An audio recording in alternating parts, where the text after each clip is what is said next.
हमारे गेस्ट हैं, उनके 17 मिलियन से ज्यादा सब्सक्राइबर्स हैं। Please give an energetic and warm welcome to the one and only Khan sir.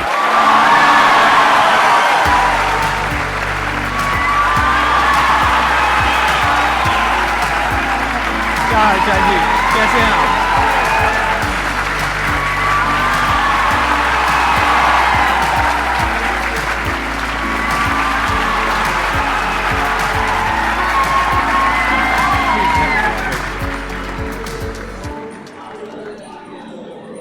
इससे पहले कि ऑडियंस आपसे कुछ पूछे या इंटरेक्ट करे, मेरे माइंड में एक क्वेश्चन है आपके लिए जी। जो बच्चे हैं वो आपके इतने दीवाने क्यों हैं, इतने पागल क्यों हैं आपके पीछे? मतलब मेरे कमेंट सेक्शन में भरा पड़ा था खान सर कब आएंगे, खान सर कब आएंगे। मतलब ऐसा क्या जादू कर दिया आपने बच्चों के ऊपर? ये सवाल हम आपसे भी पूछते हैं, हमारे पे भी इतना कमेंट आया, इतना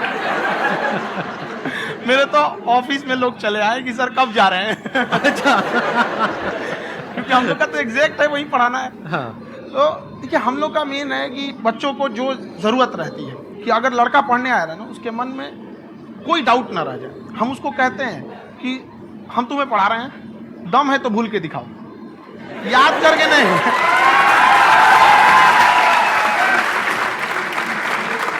प्लस आप जिस प्राइस पॉइंट पे पढ़ा रहे हैं, आई थिंक वो सबसे कम है, वो बहुत ही कम है। सर, ये जो फीस का कल्चर है, ये हमारा इंडियन कल्चर नहीं है। हमारा इंडियन कल्चर गुरु दक्षिणा है, उस हिसाब से वो सही है। ऑक्सीजन जैसे जिंदगी के लिए जरूरी है, वैसे एजुकेशन जरूरी है। कोई ये नहीं कह सकता है कि पैसे की वजह से वो खान सर के यहाँ से लौट गया। क्या बात है।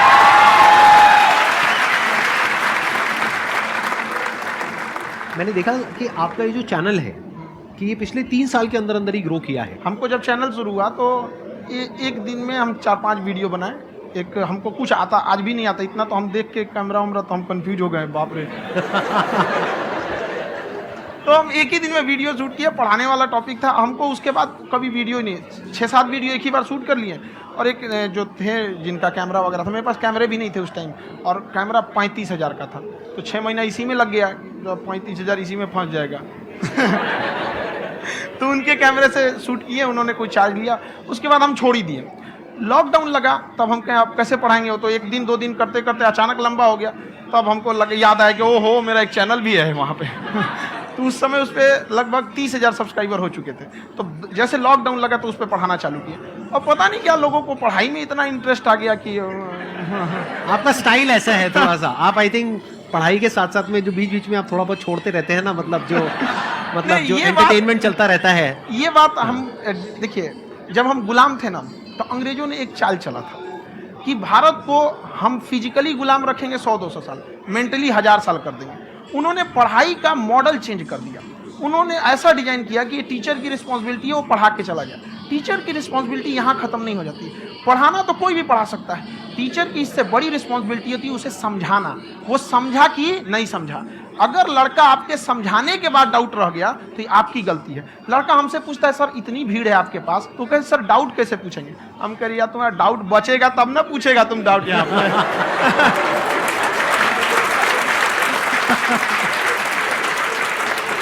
कॉन्फिडेंस नेक्स्ट लेवल है खान सर का, मानना पड़ेगा। और शायद यही वजह है इनकी जो ग्रोथ है उसका। किसी ने शायद सपने में भी नहीं सोचा होगा कि पिछले 2 साल के अंदर अंदर जो आपके चैनल की ग्रोथ हुई है, जैसे आप खुद ही बता रहे हैं कि लॉकडाउन के टाइम पे आपके 30,000 के करीब सब्सक्राइबर्स थे, आज की डेट में 17 मिलियन है। और मेरा एक क्वेश्चन और है, इससे पहले कि ऑडियंस से आपसे कोई क्वेश्चन पूछे, कि कई बार आप ऐसे भी टॉपिक्स टच करते हैं जो थोड़े से कंट्रोवर्शियल हैं या थोड़े से सेंसिटिव हैं, जिसके ऊपर बात करने की हिम्मत आई थिंक बहुत ही कम लोगों में है। तो आपको कभी ये नहीं लगता है कि कहीं ज़्यादा तो नहीं हो रहा है, इसको थोड़ा रोक देते हैं, थोड़ा कम कर देते हैं? क्योंकि कोई लाइन ही नहीं है वैसे तो बोलने को, तो आप कुछ भी बोल दो, कितना भी बोल दो। हुई है कंट्रोवर्सी बहुत बार। एक्चुअली बचपन से हमको फौज में जाना था, और फौज वालों के लिए ये सब मायने नहीं रखता। उसको करना है मतलब करना है, तुम सामने कुछ भी रहो, डजंट मैटर।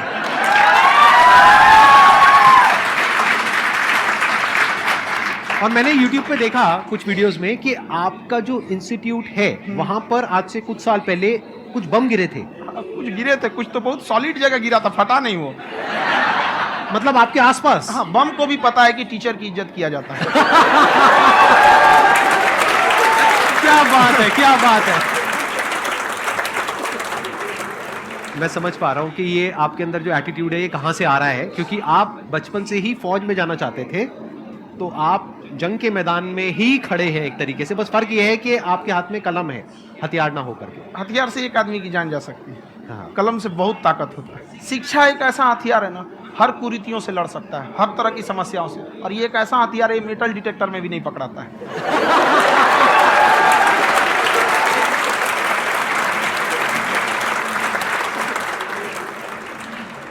मेरा क्वेश्चन ये है कि अभी प्राइवेट ऑर्गेनाइजेशंस में पीटने का, पनिशमेंट का ये सिस्टम जो है ख़त्म हो गया है। हम आपके वीडियो में देखे हैं सर कि आप एक बड़ा सा रोल रखे रहते हैं, पुलिस है ना? वाला लाठी है वो। अब पुलिस वाला लाठी है और स्टेज पे बुला के बच्चों को उसी से धुनाई शुरू कर देते हैं मस्त एकदम से, है ना? तो सर मतलब कि बच्चे मतलब कि डरते नहीं हैं आपसे, और इस तरीके से कैसे कनेक्टेड हैं आपसे, है ना? और एक और क्वेश्चन सर, यूपीएससी का जो आप अपना बैच स्टार्ट करने वाले हैं, ठीक है, उसके बारे में बताइए सर, क्योंकि मुझे मतलब कुछ इशू करना है सर, ठीक है? और संदीप सर को देख लिए, मेरा तो वैसे ही हो जाना है।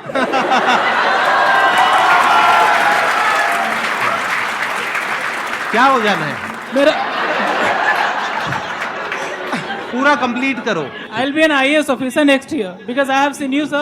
My day is like complete, sir. All the best. Thank you so much, sir. Thank you. पूरा बोला करो। हाँ। Thank you. देखिए, लड़कों को जहाँ तक पीटने की बात है, जब पढ़ाने की बात आएगी तो उसको हम पूरे बेहतरीन ढंग से पढ़ाएंगे, लेकिन जब सजा देने की बात आएगी ना, तो वो भी बेहतरीन ढंग से होगा। ऐसा थोड़ी होगा कि बस एक ही चीज़ बेहतरीन ढंग से होगा। और डर का होना बहुत ज़रूरी है। ये डर भी अपने आप में एक मोटिवेशन है, क्योंकि जब आपके अंदर एक थोड़ा सा डर रहे ना, तो डर के भागिए मत। एक ऐसा डर जिसको आप लगे कि नहीं नहीं थोड़ा सा और करने की ज़रूरत है, फिर तो ये हम इसको क्रॉस कर जाएंगे आप। तो लड़कों के अंदर ये डर बनाना भी ज़रूरी रहता है। और रही बात यूपीएससी वाले की, जो आपने बोला, बहुत सारे लड़के वेट कर रहे हैं यूपीएससी, क्योंकि 2-2.5 लाख फीस सारे लोग एफोर्ड नहीं कर सकते।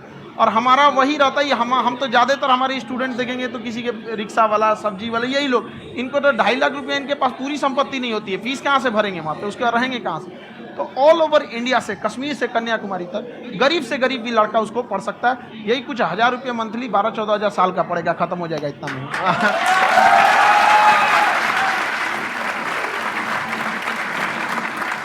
ये जो डंडे वाली बात इन्होंने कही, ये सच है? मतलब आप हाँ, सच में एक डंडा रखते हो पुलिस का ही है वो। और मारते हो? हाँ, कि मतलब अगर कोई लड़की छेड़ता है या ऐसा कोई भी उल्टा नहीं, पुल्टा काम पढ़ाई करता लिखाई है, कुछ भी गलती करेंगे तो पिटाएंगे वो यहाँ पे, कैमरे पे? ऑन कैमरा जैसा भी रहे, कुछ भी पिटाना तो उनको फिक्स है। एक तो कोई मतलब विधायक जी थे, उनके लड़का को पीट दिए, तो चला दल बल लेके अपना वहाँ पे। उसने घर पे नहीं बताया था कि सर ने पीटा है, बस बोल दिया कोचिंग में पीटा है। बाद में पता चला हम पीटे हैं, तो उसके पिताजी मेरे सामने और पीटे।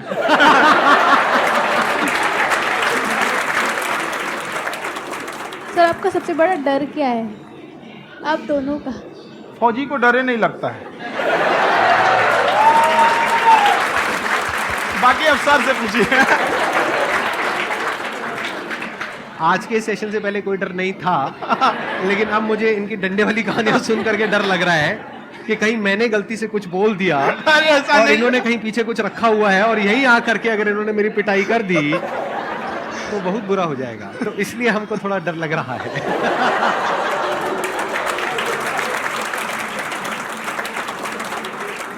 आपकी डेली कितने घंटे क्लासेस होती हैं? 6-7 घंटे। अभी भी खुद ही करते हो आप? हाँ, खुद ही हमारे classes स्टाफ करते परेशान रहते हैं। हम 1:30-2 बजे सोते हैं, सुबह 6 बजे उठ जाते हैं, परेशान रहते हैं। हो? यार इतना क्यों करते हो, है ना? कभी क्योंकि तो उनको कुछ भी नहीं साथ-साथ करते। लगना पड़ता है ना। उनको साथ-साथ लगना पड़ता है। हम जग गए हैं तो कोई सोया थोड़ी रहेगा, परेशान रहते, दिन में सोते ही नहीं है, वो बेचारा कहीं कहीं जाके सोते रहता है। तो हम सीट बांध दिए कि भाई तुम इस समय सो जाना, तुम इधर सो जाना। आपकी शादी हो गई या नहीं हुई अभी? मेरी खुशहाली देख के आप आइडिया लगा सकते हैं।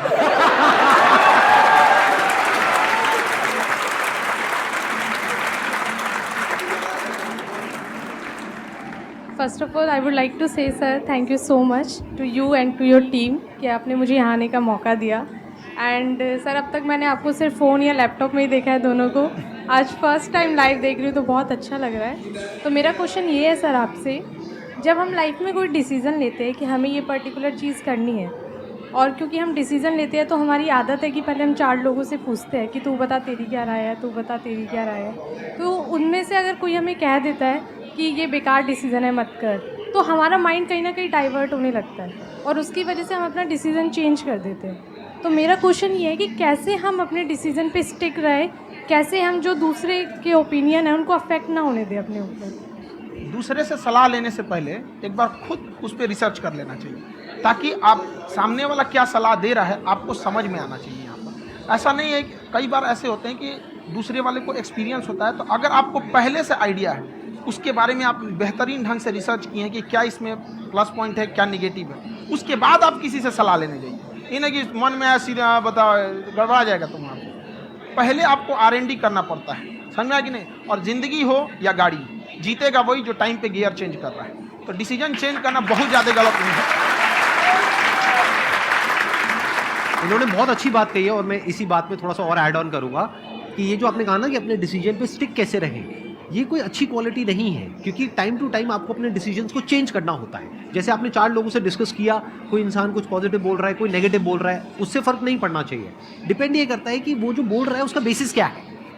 क्या वो किसी नॉलेज या एक्सपीरियंस के बेस पे बोल रहा है या ऐसे ही कुछ भी बोल रहा है। ऐसे ही बोल रहा है तो फिर उसकी बात पे ध्यान क्यों दे रहे हैं। अगर किसी नॉलेज या एक्सपीरियंस के बेस पे बोल रहा है, फिर चाहे वो पॉजिटिव बोल रहा है चाहे नेगेटिव बोल रहा है, दोनों ही मायने रखता है। उसके बाद में रिसर्च करनी है और फिर रिसर्च करने के बाद में फाइनल डिसीजन अपना खुद का होना चाहिए। अब वो डिसीजन उससे अलग भी हो सकता है जो आपने पहले लिया था, और वो सेम भी हो सकता है। सर मेरा क्वेश्चन दोनों से है आपसे, how to deal procrastination and laziness. हमारा ब्रेन है ना, ये बहुत आलसी टाइप का, इसको आराम खोजना पसंद है। अब थोड़ा सा भी आप इसको आराम की ओर लेके चले गए ना तो फिर उधर ही रहेगा। आप सोचेंगे 10 मिनट आराम कर लेते हैं ना, तो 10 मिनट 2 घंटा बना देगा। उसको टॉर्चर कीजिए, चल 10 मिनट बाद में, उसको आप उस पर हावी में, वो कह रहा है कि हमको आराम चाहिए, आपको यहाँ आराम मिलेगा, पहले काम फिर मिलेगा आराम। तो आप उसके हिसाब से मत चल। आपका मन कर रहा है थोड़ा सा देख लेते हैं, कोई नोटिफिकेशन आया, आप कोई काम कर रहे हैं, क्यों पहले काम कर लीजिए, बाद में देखिएगा ना नोटिफिकेशन। आप हावी मत होने दीजिए यहाँ पे। अगर आप 5 मिनट भी थोड़ा सा लूज पड़े ना, थोड़ा सा कमर सीधा कर लेते हैं, 2 घंटा बर्बाद कर दिया। हावी मत होने दीजिएगा उसको अपने को। प्रोक्रेस्टिनेशन को तोड़ने का एक ही तरीका है, सबसे छोटे लेवल पे ले जा करके उस गोल को तोड़ दो। यानी वो गोल बहुत बड़ा है, उसको ब्रेक डाउन करो, उसके सबसे पहले स्टेप पे आ जाओ कि उसको अचीव करने का सबसे पहला स्टेप क्या है। जैसे गाड़ी चलाना सीखना है, उसका सबसे पहला स्टेप क्या है। अगर घर में कोई नहीं है सिखाने वाला या सिखाने वाली, तो बाहर जा करके जो गाड़ी का ड्राइविंग स्कूल है उधर जा करके पैसे दे दो। अब फंस गए ना तो फंसा दो अपने आप को। दिमाग ये लगाओ कि अपने आप को कैसे फंसाया जाए। जब हम फंस जाते हैं ना तो फिर हमको वो काम करना ही पड़ता है। Then there is no looking back. जब तक आप सोच रहे हो तब तक सोच रहे हो, उसको बोलते हैं पैरालिसिस ऑफ एनालिसिस। कि आप सोचते चले जा रहे हो अपने माइंड में, मैं ये करूंगा वो करूंगा वो करूंगा वो करूंगा, और प्रोक्रेस्टिनेट हो रहा है, वो चीज़ टलती चली जा रही है। तो उसको छोटे से छोटे लेवल पे ब्रेक डाउन करके उसको कर दो, दैट इज नंबर 1। और जैसे ही करना शुरू करते हो, कोशिश करो कि उसको जब तक कि आप सही से नहीं कर लेते हो उसको छोड़ना नहीं, तो आपकी लेजीनेस भी खत्म हो जाएगी। कई लोगों को तो हमने देखा है जो सप्ताह में कुछ भी नहीं करता, वो भी संडे को आराम कर रहा है।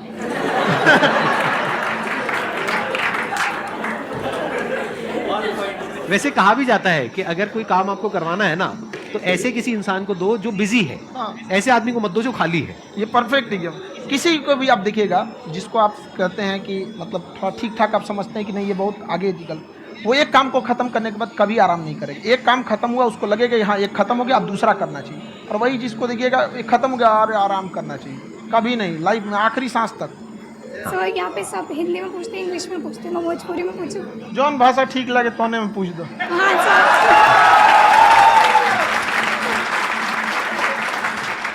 सर ये पूछे के चाहते नहीं कि जैसे हमने के पढ़ाई करी थी सर, तो कभी कभी डेली टारगेट्स जो होला वो कंप्लीट ना होला। अगर टारगेट्स कंप्लीट भी होला तो फिर ऐसा इरिटेशन या फिर वो एंजाइटी या फिर कि और करना है या फिर अभी नहीं हुआ, वो चीज़ हमेशा रहेला। तो वो कम कैसे करल जाए? देखिए टारगेट्स को ना हम लोग को एक अपने हिसाब से पहले फिट करना चाहिए। ऐसा नहीं कि दूसरे किसी इंसान को देख के हम टारगेट फिट कर ले। कोई लड़का 8 घंटा पढ़ रहा है, ये कोई पहली बार अभी पढ़ना ही चालू किया, उसको देख के 8 घंटा पढ़ेगा तो पढ़ाई छोड़ देगा। तो आप अपनी क्षमता के हिसाब से देखिए कि आप कितना पढ़ सकते हैं। अगर आपने एक घंटे को बना लिया कि हम 1 घंटा पढ़ सकते हैं, अगले 1 हफ्ते तक उसको सस्टेन रखिए। जिम में कैसे करते हैं लोग, पहले दिन उठा लीजिएगा 1 क्विंटल तो हार्ट अटैक हो जाएगा। तो वो धीरे धीरे टारगेट सेट कीजिए और अपनी क्षमता को भी देखिए। हर इंसान की क्षमता अलग है। कंगारू को देख के हाथी छलांग मारेगा, पैर तोड़ के बैठ जाएगा।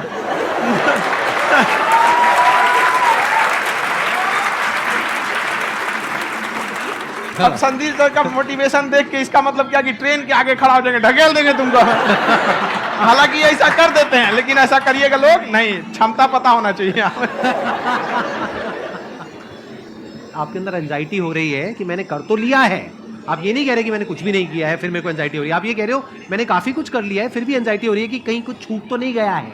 तो बेसिकली आपको ये देखना है कि अगर आपके अंदर ये एंजाइटी हो रही है, that means you are a very good student, आप एक अच्छे स्टूडेंट हो।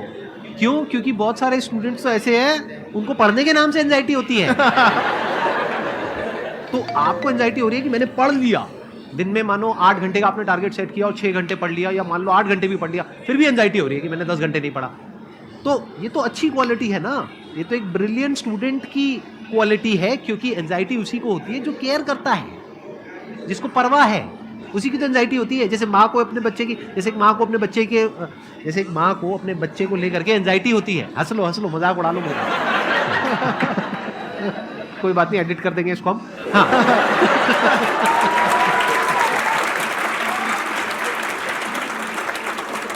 जैसे एक माँ है, उसको अपने बच्चे को लेकर के एंजाइटी होती है, थोड़ी सी भी तबीयत खराब हो जाए उसको एंजाइटी होती है, चाहे बच्चा ठीक भी है, डॉक्टर को नहीं होती है। क्यों? क्योंकि माँ को उस बच्चे से प्यार है। तो दैट मीन्स कि आप अपनी पढ़ाई को लेकर के सीरियस हो, इस वजह से आपके अंदर एंजाइटी हो रही है, विच इज नॉर्मल। जहाँ पर प्यार मोहब्बत होती है वहाँ पर थोड़ी बहुत एंजाइटी तो होती ही है ना। समझ रहे हो ना मैं क्या कहना चाह रहा हूँ? आप लोग समझ रहे हो ना मैं कहाँ जा रहा हूँ? जब वो किसी और से बात करती है तो एंजाइटी होती है ना।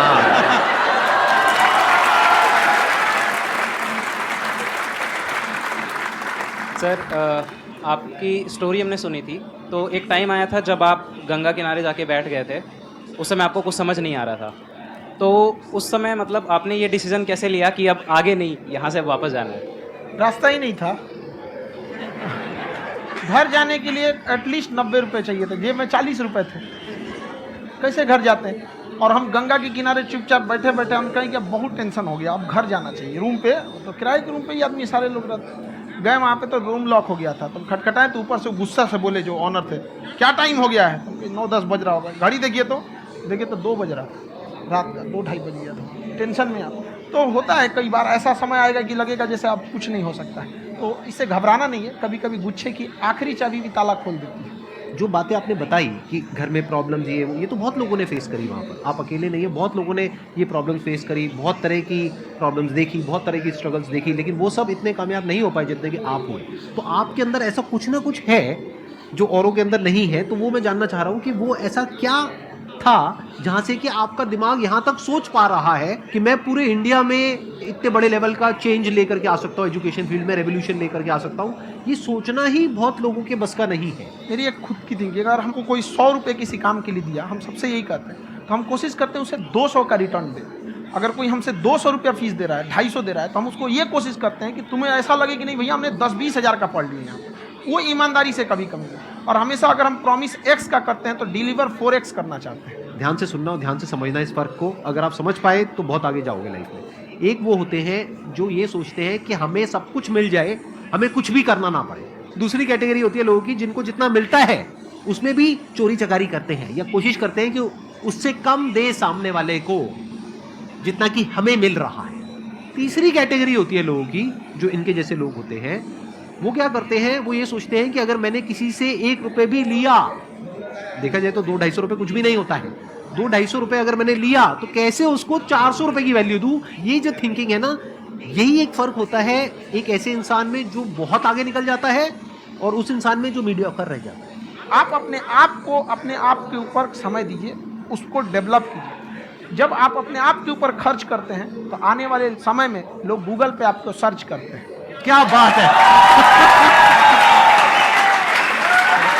सर, ये आपने अभी बनाया है या ये कोई पुराना आपका वो है? बनते रहता है इसे, फ्लो में बन जाता है। आपके अंदर ना सर एक कवि छुपा हुआ है कहीं ना कहीं जो बाहर आना चाहता है। कभी ना कभी आपने सोचा होगा कुछ? हाँ, कभी कभी देखिए, एक चीज़ है, संगत का बहुत अच्छा असर पड़ता है। ये चीज़ को हमेशा, संगति का मतलब लोग हल्के में ले लेते हैं। संगति का मतलब होता है संग गति। तो अच्छे लोग के साथ रहेंगे तो संग अच्छी गति होती जाएगी, खराब में रहेंगे तो ये भी होता है। बट अपने आप को थोड़ा सोचना चाहिए कि हम केवल जी के मर जाएं इसके लिए नहीं आए हैं। लोग कहते हैं कि सर नाम क्यों नहीं बताते अपना। हमारी एक ही सोच है कि जाने के बाद इस दुनिया से हमको मतलब एक चीज़ देना चाहते हैं स्टूडेंट्स को कि वो याद करें कि इस पैसे की भाग दौड़ की दुनिया में हर कोई दोनों हाथ से लूटने में लगा है, खाली हाथ जाने के लिए ये सबको लगा है। तो हर कोई को ये सोचना चाहिए कि था कोई इंसान जो इतने कम फीस में इतनी शिक्षा जो महंगी थी, जो कमाने का रास्ता था, उसको भी एकदम कंपटीशन इतना कर दिया कि अब लोगों को अपनी फीस बढ़ाने में डर लगता है कि अरे यार, लड़का कमेंट करता है कि खान सर इतना ले रहे हैं, आप बहुत बड़ा टीचर हो गए।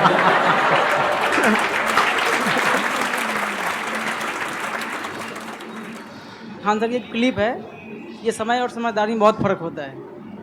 अगर समय रहते समझदारी आ गई तो इंसान कामयाब हो गए, लेकिन अगर समय चला गया फिर समझदारी आई फिर तो बेकार है। तो सर मतलब कुछ आपको ऐसी चीज़ लाना चाहिए जो मतलब बच्चों जो तैयार हो रहे हैं उनको ये चीज़ें मतलब एंड टाइम पे दिखे। समझ रहे हैं आप मेरी बात? नहीं समझ?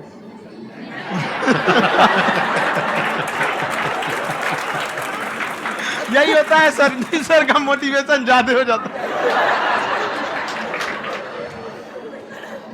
जब आप स्ट्रगलिंग फेज में हैं तो कम से कम चीज़ों को अपने ऊपर खर्च कीजिए, ज़्यादा से ज़्यादा सीखने में खर्च कीजिए। अगर आपको राजा बनने का शौक है तो गुलाम की तरह मेहनत करना सीखिए, तब राजा बनेंगे।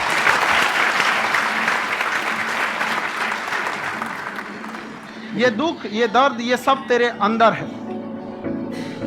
तू अपने बनाए इस पिंजड़े से बाहर निकल के देख, तू अपने आप में एक सिकंदर है।